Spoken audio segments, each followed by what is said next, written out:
C programming এর Bangla video টিউটোরিয়ালে আপনাদের সবাইকে স্বাগতম। আমি মোহাম্মদ শরীফ চৌধুরী।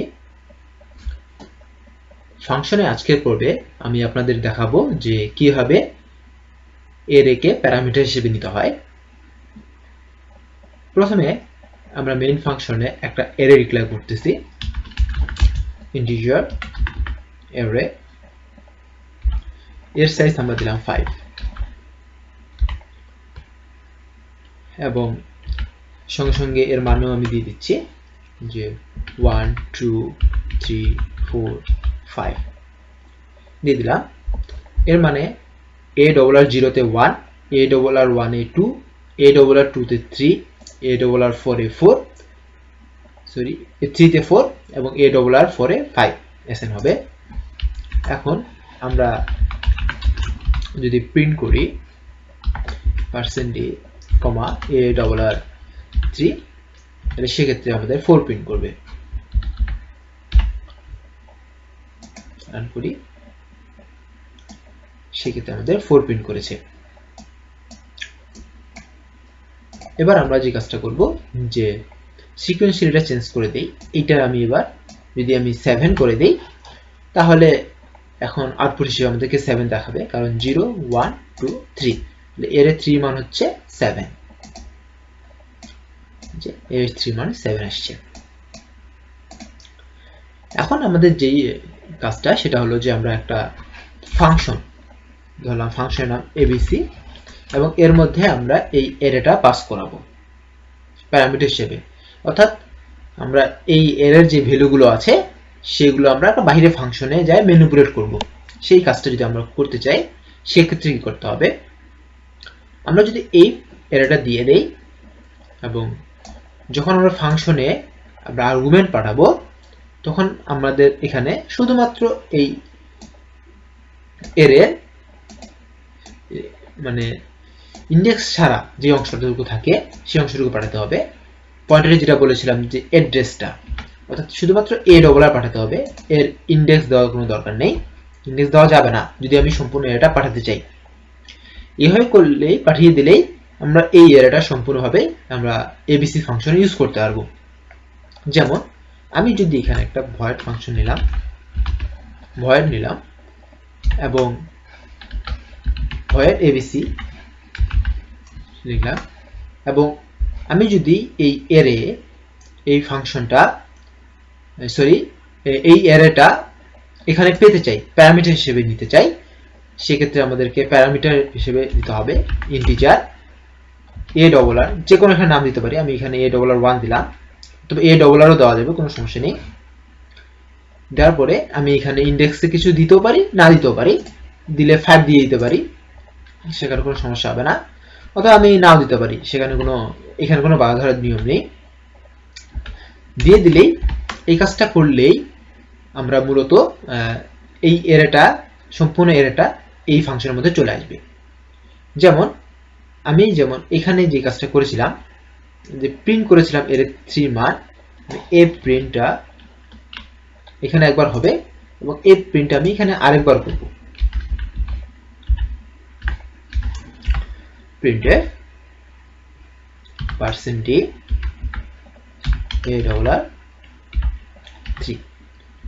সো বোঝার সুবিধার জন্য আমি যে কাজটা করব সেটা হচ্ছে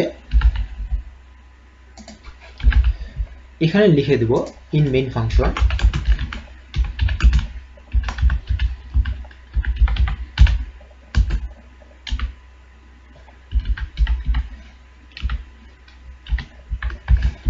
মেইন ফাংশন a$3 এটা, এবং এখানে লিখে দেব ইন abc ফাংশন 3 এটা। এখন আমি যদি এই ফাংশনটা রান করি,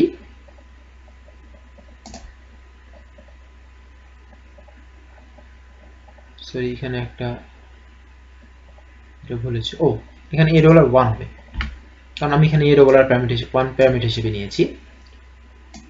সো আমি এটাকে যদি রান করি, দেখুন দুটোতেই 7 আসছে, এর কারণটা কি, যে এই অ্যারেটা এখানে পাসে চলে গেছে এবং এই অ্যারের সমস্ত ইন্ডেক্স গুলো আমি এখান থেকে অ্যাক্সেস করতে পারবো। গ্লোবাল ভেরিয়েবল, লোকাল ভেরিয়েবলে আমরা যেটা শিখেছিলাম সেটা হয়েছিল যে আমি এই ফাংশনের ভিতর যে কোনো যদি আমি ভেরিয়েবল ডিক্লেয়ার করি তবে সেই ভেরিয়েবলটা এই ফাংশনের ভিতর লোকাল ভেরিয়েবল হয়ে যাবে এবং এই ভেরিয়েবলের সেই ভেরিয়েবলটার মান যদি আমি চেঞ্জ করি তাহলে সেটা মেইন ফাংশন থেকে মেইন ফাংশন আসে সেটা চেঞ্জ হবে না। কিরকম, আমি যেটা বলেছিলাম যে আমি যদি এখানে ইন্টিজার a নেই ইকুয়াল টু 5 নিলাম, ইন্টিজার এখানে আমি a ইকুয়াল টু 5 নিলাম, আবার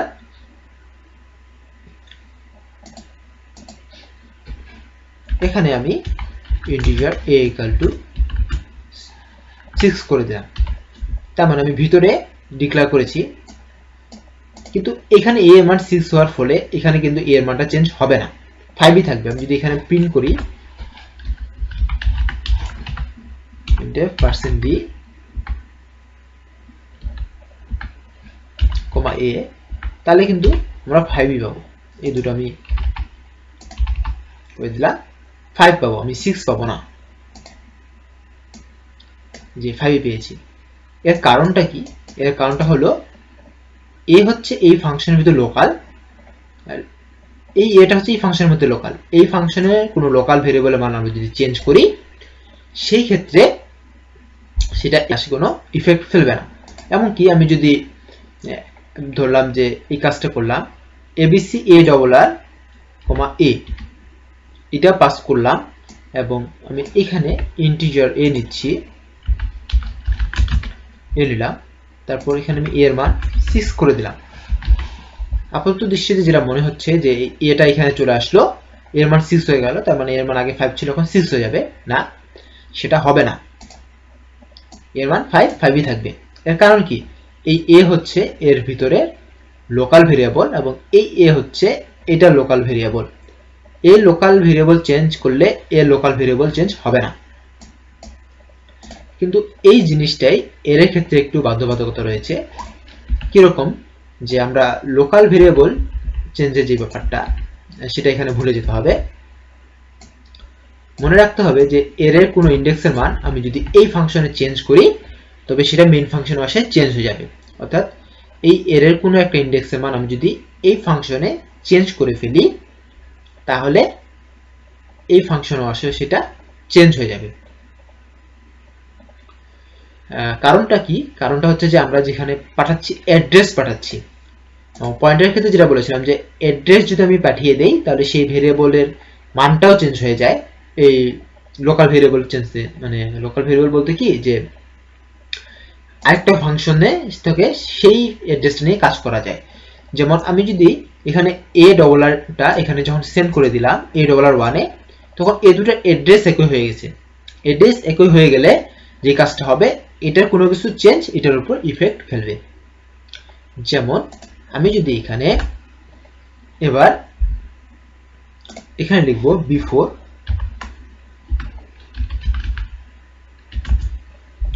এখানে লিখলাম বিফোর চেঞ্জ এবং এখানে লিখলাম বিফোর চেঞ্জ।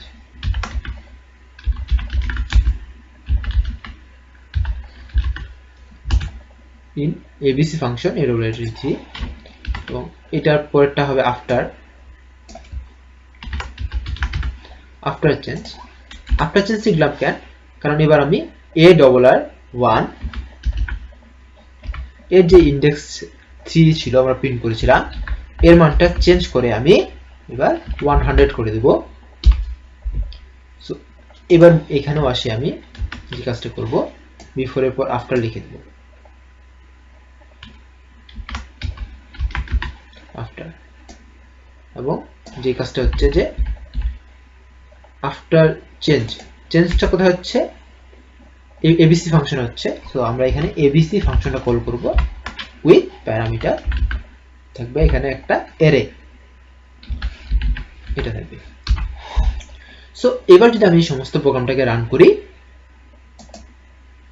তাহলে দেখব যে বিফোর চেঞ্জ আফটার চেঞ্জ চলে আসছে।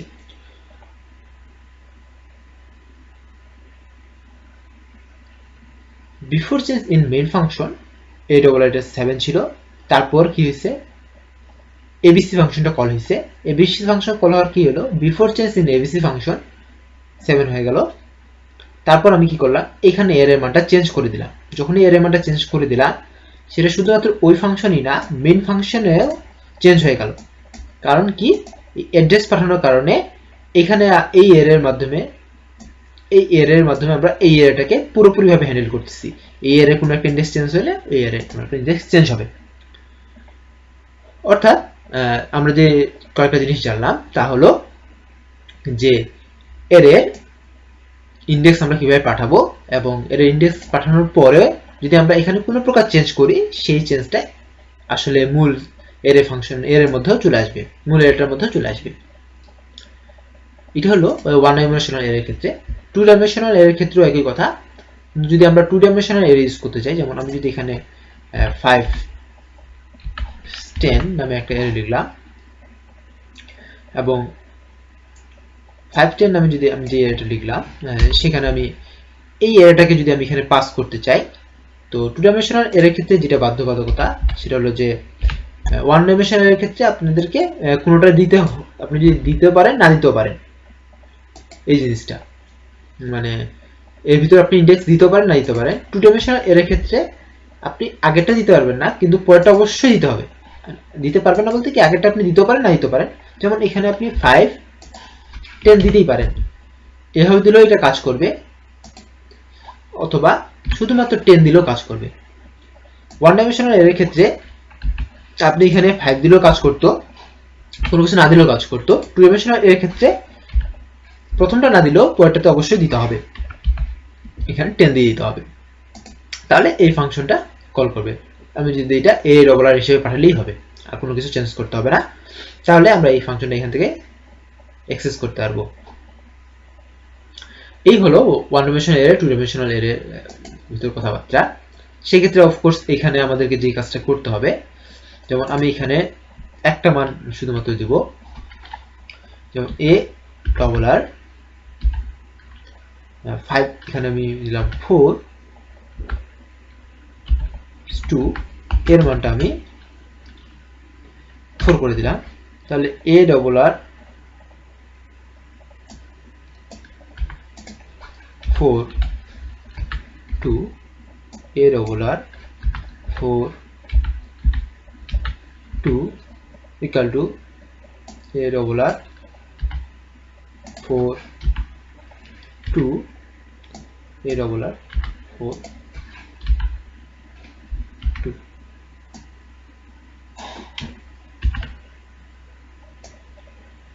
কন্ট্রোল ভি,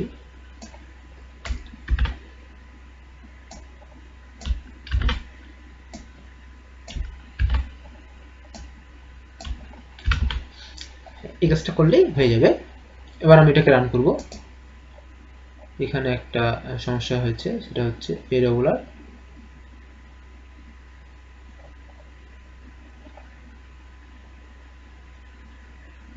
এখানে যে সমস্যাটা দেখাচ্ছে সেটা হলো printf এ ডবল আর 1, বারবার ভুল করতেছি, সেটা এটা হবে এ ডবল আর 1। আচ্ছা, এবার যদি আমি এটা রান করি আরো একটা এরর,